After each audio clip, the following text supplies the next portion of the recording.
Tom, welcome to the show. Thanks for joining us. Thank you. Great to be here. Do you want to just start by just telling us a little bit about your journey to where you've got to and just tell us a little bit about the business and what you do? Yeah, so I'm not from the industry at all. I did commerce at Monash and then went to Deloitte and did 4 years of chartered accounting. Yep.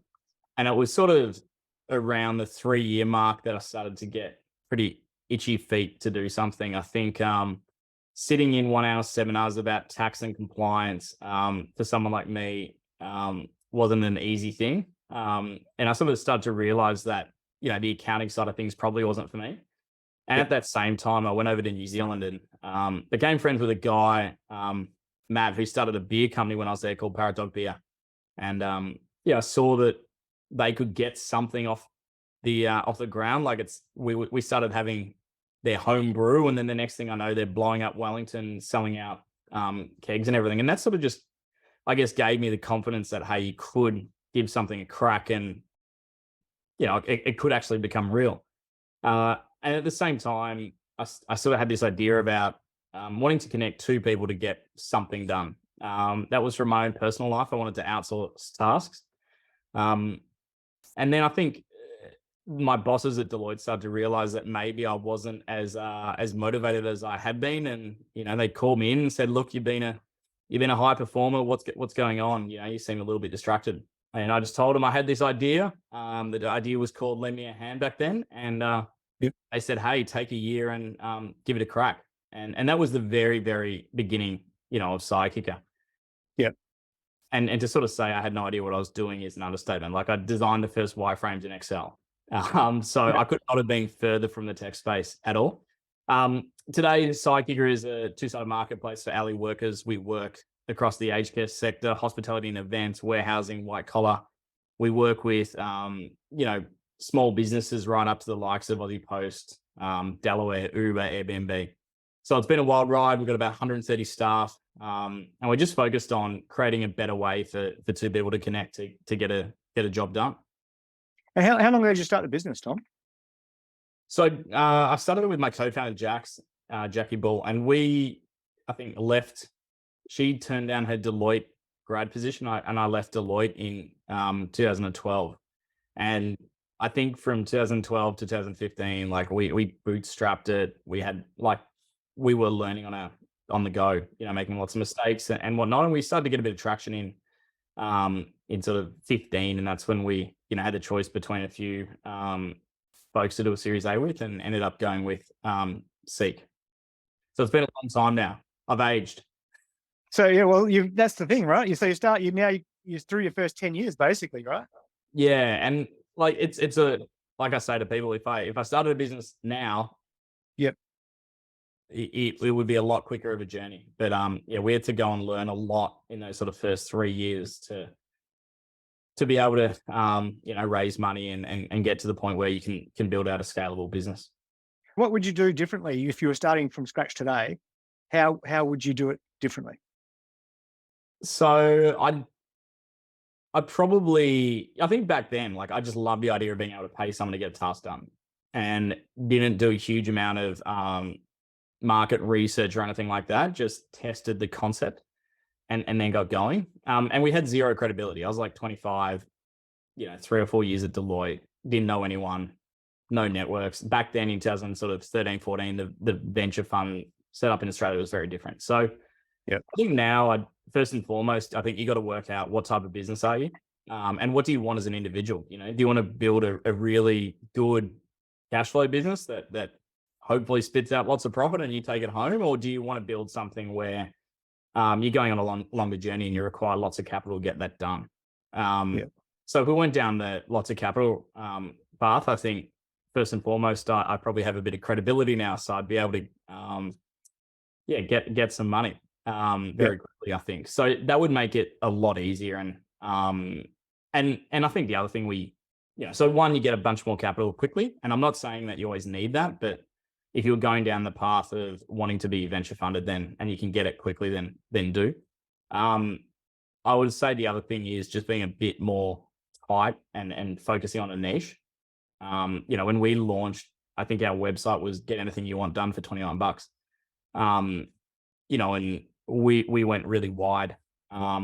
We tried to go into geographies really quickly and stuff like that. I'd just be focusing on a very, very particular niche, building out product market fit, um, getting all those lessons before sort of being more aggressive. Yeah. Trying to launch 3 cities when there was 2 of you in the business was probably a bit crazy. Pretty ambitious. Yeah, we had that youthful exuberance where sometimes when you don't know what the fuck you're doing, Yep. you do crazy things and it works out okay. But like, we're just 2 young kids giving it a crack. So we didn't really understand a lot of stuff. So we're like, why not launch Brisbane? A client wants us in Brisbane. Yeah. Okay. Yeah. And then when you go down that path, you get to a point where you're looking at raising funds. Yeah. How did that process go? And then you obviously settled on Seek. Are they still the primary investor in the company? Yeah, they are. I think for us back then, I think the investment landscape was really different. Jackson and I didn't really come from networks like high net worth networks or anything like that. So we were very much starting fresh. People maybe didn't understand, the idea of scale. We kept getting told that, oh, you couldn't get scale in something like this and whatnot. So it was really hard to find money back then. We ended up raising our first round through, I'm not sure if it's still around anymore, but a couple of people through a female-led fund, and that gave us like maybe 50 grand, 60 grand. And that just sort of allowed us to, like, they're small numbers, obviously. So we sort of just bootstrapped it. And at a point where we were maybe turning over, say, 10 million bucks a year, we were able to start becoming of a size where we're able to be speaking to, venture firms and Seek also showed an interest at that point. And after a lot of conversations and a lot of meetings, we decided to go with Seek because, and this is something I guess I've always sort of tried to do, which is do business with people that you've got shared values with and alignment. And I think, Simon Lusted from Seek was awesome. We got on really well. We had really deep conversations about the space. He got it. And unlike some of the VCs, they sort of didn't play games. Like they're like, hey, we like what you're doing. We like this. Some of the VCs were a bit, come present to us. And, the moment I say we're out because we've got a strategic investor, they're trying to give us $1 million. It just wasn't, and it's just not how maybe I was a bit naive and now I know how the game works a bit. I do it a bit differently, but back then I was just like, look, these guys are good. They understand the space. It's a strategic investor. Let's go down that path and let's not try and, create some form of bidding war or, do things where you're saying, oh, these guys are interested. So trying to push things up. But maybe that was a bit for me back then. I was like 27, 28. I didn't, Now, how I know FOMO works, I'd probably change things. But well, a bit of competitive tension never hurt. Yeah, I think the one, I watched this on Netflix. It was about the Spotify story. Yep. And it's all right. It's an all right sort of thing if you're a bit bored and want to watch Netflix. But they showed this guy playing golf, the sort of non-Daniel Ek guy, the other founder, playing golf with 2 VCs and playing them off against each other. And I thought it summed up how maybe the venture world can work quite well. So it was quite funny. Which is hilarious because they should all be thinking completely separate. If they know their stuff, they look at a company, they should be able to assess it, make their own decision. Doesn't seem to work like that. No, I know. It's really quite funny and in some aspects quite alarming when you see some of the failures that are out there where they've all gone in together. It's like, well, they're almost okay with it because everyone failed together. Oh, Sequoia did the DD. We don't need to look at it. They're in. We might as well go in. Yeah, exactly. Yeah. I think that plays out, the boom and bust style of things. Like, I think from what I've seen, companies have been incredibly overvalued, and then they come back to maybe where they are today, and everyone's like, "Oh no, the industry's in strife." Whereas I think it's just like some of the dynamics where people are not maybe looking at the underlying economics of a business and making decisions around that. They're investing on hype and potentially at times a bit of FOMO. Nothing like a good market correction to flush things out and it doesn't make things reset. Hard. Yeah. And what about from a business perspective? When you first started, like you went down that sort of accounting path. Were you always interested in business? Were you always going to be a founder, or were you sort of down the path of, oh, I want to be an accountant? And that's what was your, when you were younger? Yeah, I think it's a hard one. Like one of the biggest regrets I have in life is not taking time off from school. So I went straight from school into commerce at Monash, and then onto all the committees, and did all that, and got really involved into uni. And then at 20, Deloitte offered me a job. I'm like, great. Everyone in commerce at Monash is trying to get into one of these big four firms. They spend a lot of money in marketing. So I never, to be honest, really thought about it. And then you sort of roll into a place like Deloitte, and they make it really, really fun for those first few years. They train you, they beat you up a lot, but you learn a lot.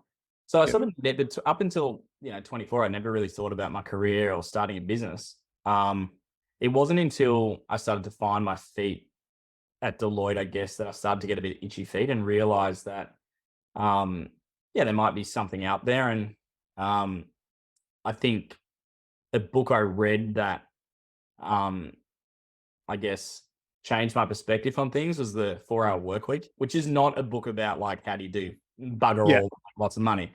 Yep. But it just showed me that maybe, and couple that with the story I sort of spoke about at the beginning about, my mate starting Paradox Beer, it just showed me that, hey, you can actually do this stuff. And that's when I started thinking about, well, maybe I want to give something a crack. And, one of the things, I guess I'm very much into like whatever I'm doing, I get really deep into it. Deloitte, I was like, all right, well, I'm really into this. So I guess to me, I'd never thought about it until things started to settle down. And I was like, oh, why don't I just start a business? Okay, give this a crack. And then I got super deep into trying to figure out everything there is about that, and trying to understand what a web developer was, and what cron tasks are, and what PHP is. And then you got to figure out growth, and you got to figure out compliance and capital raising, and you just get really obsessed about that. So even today, I probably don't sit back and go, where's my life going? What am I trying to achieve? So it was, I wouldn't say I'm not going to give you that whole spiel where, I was a 12-year-old making heaps of money selling lemonade. Business wasn't on your radar. Then you go into this at say 24, 25. What did you think back then when you started the business would look like in 10 years? I'd read a bit of, once I started to learn about the tech sector, I read a bit of TechCrunch. So I thought someone would just give me heaps of cash quickly. Yeah. And then that wasn't through. Look, I think 25 Tom would be pretty proud of where we are today. But you're just constantly on a journey trying to achieve more and more.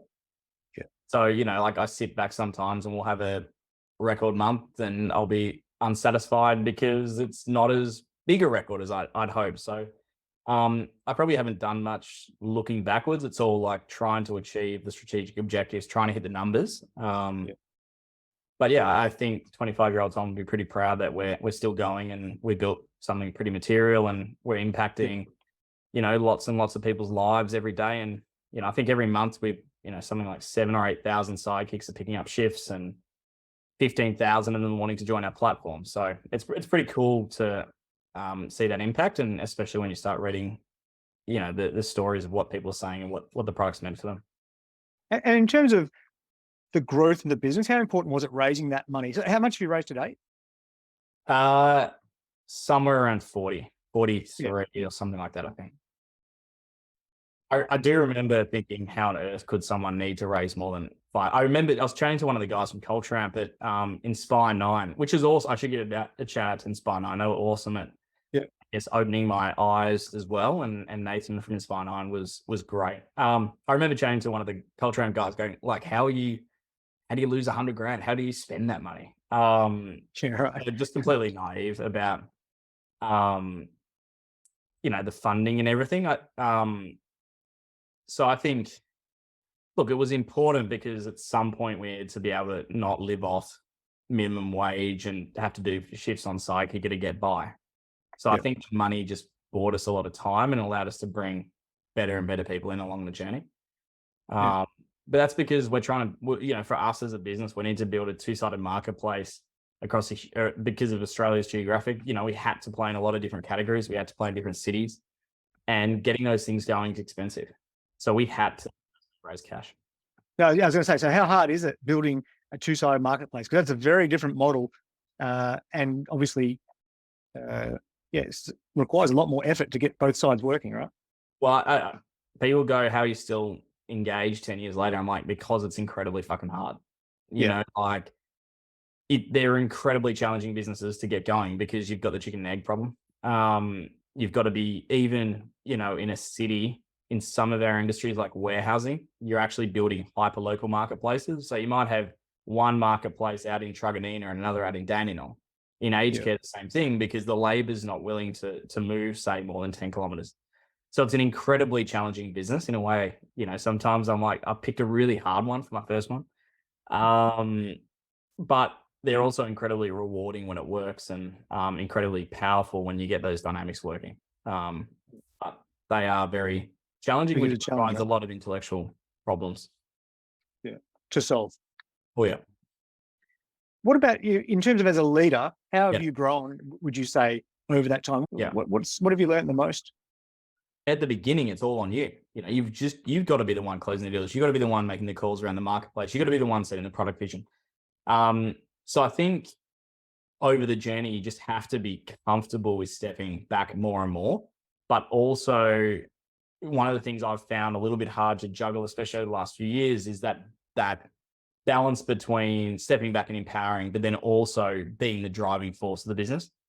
So that's something I'm always working on. But I think the biggest lesson I've learned is, and a guy I've been chatting to a fair bit lately, Trent Innes, who I think it was a Zero MD in Australia for a while. He sort of gave me the confidence that, hey, it's all right to bring a bit of that founder stuff DNA. You don't need to try and be a corporate style executive and whatnot. And I think that confidence has helped me a lot, because now I probably feel a bit more comfortable knowing when to step back and when to really influence and just say, hey, this is the direction we're going and this is what we're doing. Yeah. And there's a lot of nuance there, right? In terms of that, like getting a feel for when to push, when to pull back type of thing. And it's something you really, I guess, have to just learn within the context of your business and the people that are in there, because different people are going to react differently to different types of things. So there's no one answer of like, oh, yeah, I've solved this. It's an ever evolving situation, presumably. What about in terms of your biggest strength? What was something that sort of you've had from the start that that's always held you in good stead? I think I'm very good at understanding the problem and the customers. And that means I can go and pitch as well as anyone. I can help iterate on an idea. And I think I've always been able to go, well, what are we trying to achieve? And then in any area of the business, be able to be useful and help and assist, and get deep on something.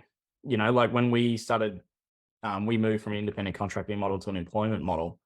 I suddenly had to understand Australia's incredibly complex employment landscape, and I was just able to obsess about that and understand it and get to a point where I could hand over. So the ability just to go deep on any sort of topic and then be able to sort of hand it over, I'd say is probably my strength. What about in terms of the best advice you've been given along the way? So you've started this as a young person. No doubt everyone's very willing to give you advice on stuff. I mean, you start something new, especially when you're younger, everyone wants to tell you that this is what you should do, is what you should do.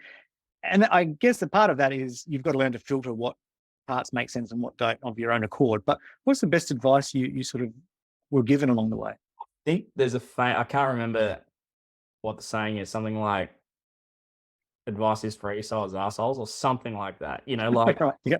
Basically it's probably take little bits of different people, but don't let the opinions and the advice of others take you away from what you're trying to achieve.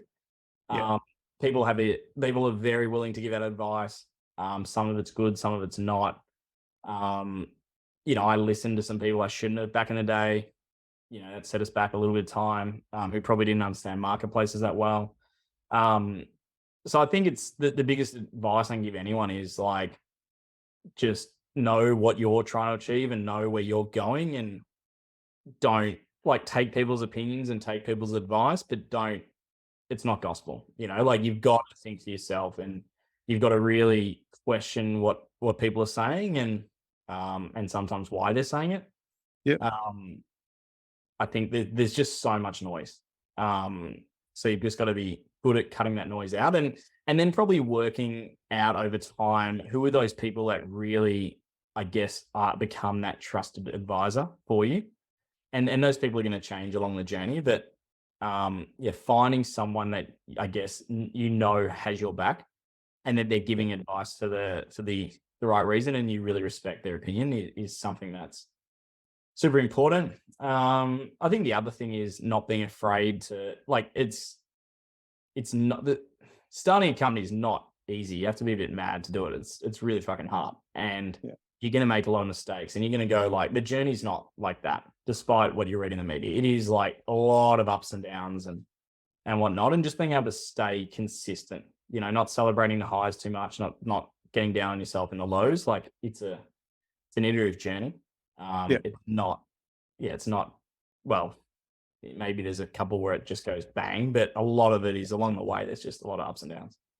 Yeah, that's really valuable for people to understand, because a lot of sort of different industries have this issue where it sounds sexy, it sounds cool, and you hear the story of success and it sounds great, but the reality is it's all really hard. Doesn't matter what endeavor it is. Yeah. Anything that takes a lot of work is really hard. And the results look great, but it's the journey that's the difficult part. And understanding that and being ready for it is completely different. It's like you get a bunch of people who come and they go, I want to work in startups. And in some cases in startups, like your systems are shitty. You got to find hacks. You've got to be comfy with manual work. You got to be able to pay above and below your pay grade a lot. And that's probably the biggest thing I found is like people read about it or they watch, I don't know, documentaries or anything. They don't get that there's just a huge amount of like hard work and to get things going, and a lot of ambiguity, and a lot of, if you've worked in bigger companies and bigger corporates,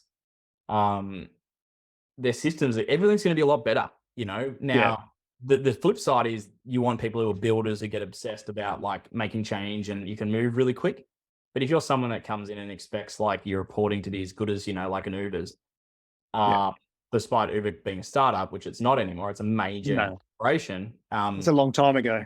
Yeah, that was a long time ago. And like I had a few mates that were very early there, and I saw the shit that they did to get that thing off the ground, and especially like launching the Australian business. So you just want people that want to build and want to create, because like you said, the journey is really hard. So you want people who love the journey, not just the outcome. Yeah. And talking about things that are really hard, how did COVID impact you guys? I mean, you're very much at the heart of jobs and work and that sort of stuff. Yeah. There's a lot of changes evolving even still as a consequence. What do you see as the biggest impacts there? Well, for a business that was very heavily geared towards hospitality and events, it wasn't great. I still remember, waking up and going like, we're cooked, like we're going to have to lay off a huge amount of staff and whatnot, and making a list and preparing all that. And very fortunately, I think, Seek as our investors sort of said, hey, don't worry, we've got you. And then secondly, at the same time, we were very fortunate to, partner with the Victorian government to roll out the, I think it was Jobs Victoria back then. So that they were able to leverage our software to create a marketplace to help people that needed work get work and have that funded by the Victorian government. So that sort of pivot to allowing our software to be utilized and made up for a lot of the revenue we lost. And we're very grateful that we're able to help the state by leveraging our technology, and partnered very strongly with the Victorian government. So that sort of was a big thing. At the same time, our warehousing logistics business started to go pretty well as well. Obviously, everyone wanting online ordering. So there's no doubt the last 2 years have disrupted us. It probably took our eyes off the ball of our overall mission, because, in 2020, there was no work. Hospitality revenue, one month we had like $1,000 of revenue. And I was like, who is spending that $1,000? Why is it not zero? You can't see that. You can't see that coming in your forecast a year ago before that, right? That's just black swan event. You cannot do anything about it. Deal with it. Yeah, and you got to pivot fast, and we did a really good job of that. And then into 22, um, we went through ridiculous labor shortages. So it's probably only now that we're getting back to, I guess, where we were in 2019 in terms of the things you need to execute on. Yeah. Last year it was like, well, your marketplace is heavily one-sided, so you're just obsessed about the supply side of it and the upside of it. And now it's sort of normalizing back where it's a lot more about, well, how do we build out that go-to-market? How do we push harder to get the growth? Whereas last year it was just fill every possible shift you can and reduce as much friction on the supply side as humanly possible. Yeah. So yeah, I would have preferred not to happen. I would have preferred it to us to be able to continue to execute like we were in 19, but it is what it is. You just got to pivot and deal with it. And and now we're in an economic, situation which is incredibly, uncertain. So it hasn't been an easy time, I think, to run a business over the last few years. Yeah. And at the end of the day, when things like that happen, priority number one, for all the stuff you can read in textbooks and everything else, priority number one is to survive. Oh, massively. Yeah, it's like and what we you need to just do to put get all stops to do whatever, like you said, you had to do to get through. It's like, all right, well, our options are do nothing or pivot the business aggressively and try and build out our warehousing logistics business, which we'd only launched 6 months ago, COVID, and really double down on this, and being able to utilize our software for something else. So yeah, we just did what we had to do to get through that period, and that's what we've continued to do, and hopefully it's what we'll always do. Is you've just got to be nimble and flexible, and like you said, at certain times it's just more about how do we survive. Yeah, because everyone faced that, right? That was not like, I mean, some worse than others, don't get me wrong, because depending on the industry, but that is something where everyone understands they just got to down tools and work out how to get through it. And the normal days, if you like, will eventually return in some way, shape or form, or as normal as they can be. Yeah, and I think it comes back to what we spoke about earlier. Like there's certain things which are just market dynamics that you can't control. So all you're trying to do is if the market's shrinking by a certain amount, you're just trying to outgrow that shrinkage. So I think, not trying to get and it comes back to the not celebrating too hard when you're just riding the tailwinds, and it's about not getting too depressed when you're pushing into the headwinds. Because those are things you can't really control. Yeah, that makes complete sense. Okay, I've got final 4 quick questions to run through to finish up. Yep. Who's a business person that inspires you the most, or business people? Might be a few of them, and why? It's a very hard question, because I like to take little bits from lots of different people. And the other thing is, some of it, if you don't know them, you're only hearing about a very small amount of business people. Although he's gone a bit off the rails, or who knows, musky. Like just what he was able to do with SpaceX and Tesla, and just being being himself, I thought was pretty cool. Whether you agree with himself or not, I think someone that's authentic is super powerful. I think a company like Xero, I was fortunate to be over in Wellington in 2011 when Xero was pretty small then, and what they did for accounting software and the way they went about it was an incredible story.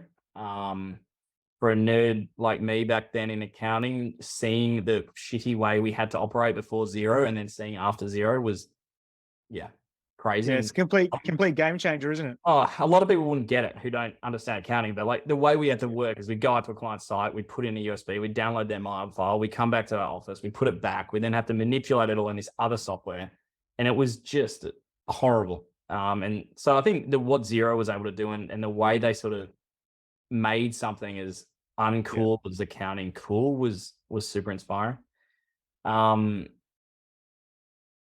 yeah, I think, I spent a lot of time listening to sports stories and artists and whatnot, as opposed, I'm not someone that geeks out on business books probably. I'm pretty obsessed about business when I'm working, but when I'm not, I sort of like to listen to, nerdy golf podcasts or something like that. Yeah, okay.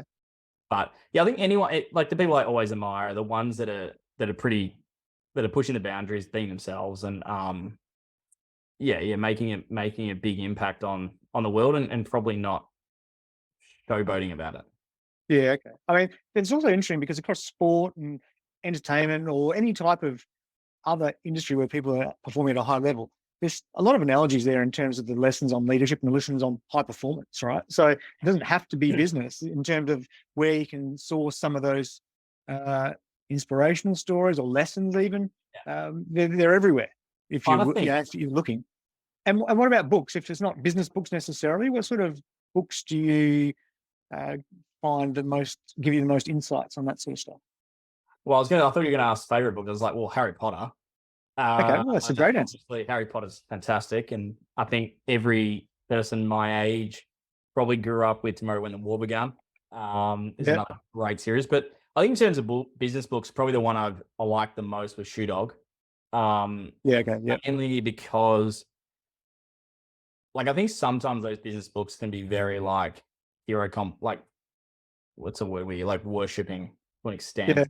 yeah, yeah, I think the Phil Knight book was really good at showing the struggle, and mm, I really appreciated that and understanding also his thought process at a lot of different times in the business, and how sometimes they're killing it and sometimes they're not, and all that. Like I really really enjoyed um, that book. I also spent a lot of time, I guess, reading books around travel and adventure stuff. yeah, Dreaming of being able to go up to Northern Norway again and doing some cool stuff, or, you know, imagining what it would be like going on taking 6 months off and going on a surf trip or something.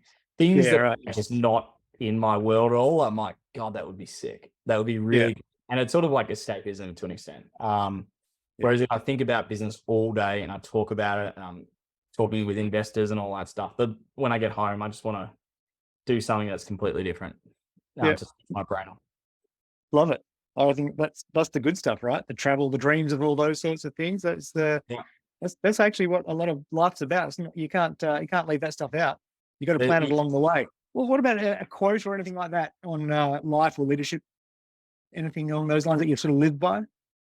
I wouldn't say live by, but one quote I really like, and I'm going to butcher it, is that quote by Steve Jobs about everything around you is built by people that are no smarter than you, and you can Yeah, influence it.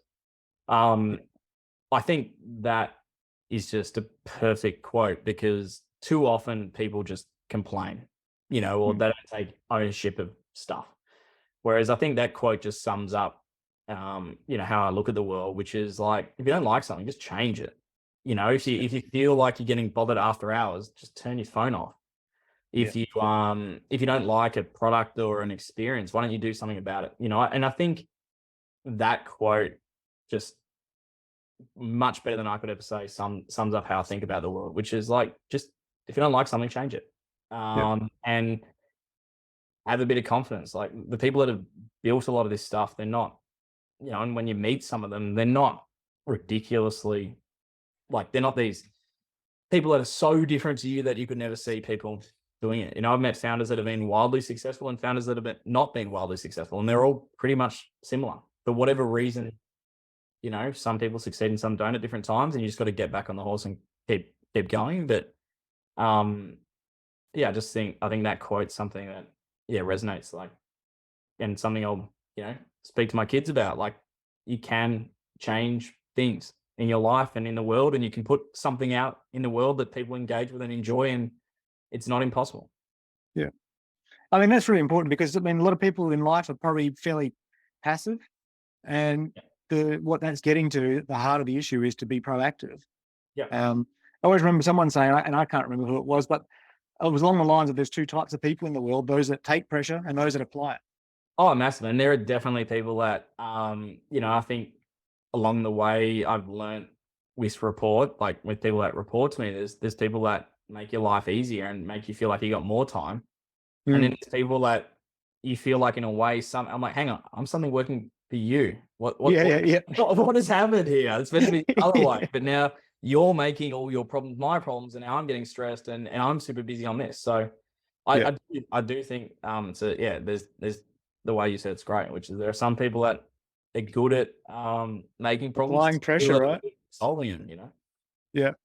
It's the unique way of looking at it. Yeah. And Tom, what about the business in the years ahead? What's next?